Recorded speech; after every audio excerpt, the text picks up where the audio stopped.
জগদ্ধাত্রী স্বয়ম্ভু অর্থাৎ অভিনেতা সৌম্যদীপ গাড়ির মধ্যে গান গাইছেন, ভিডিও শেয়ার করে লিখলেন, ignore my voice, just feel ইট।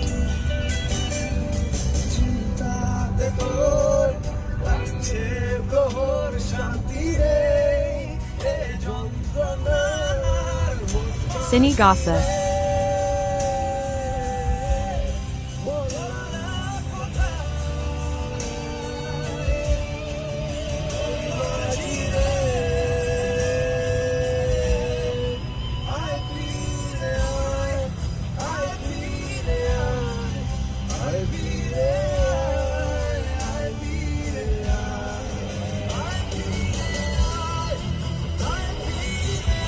কেমন লাগলো গান জানিয়ে ফেলুন।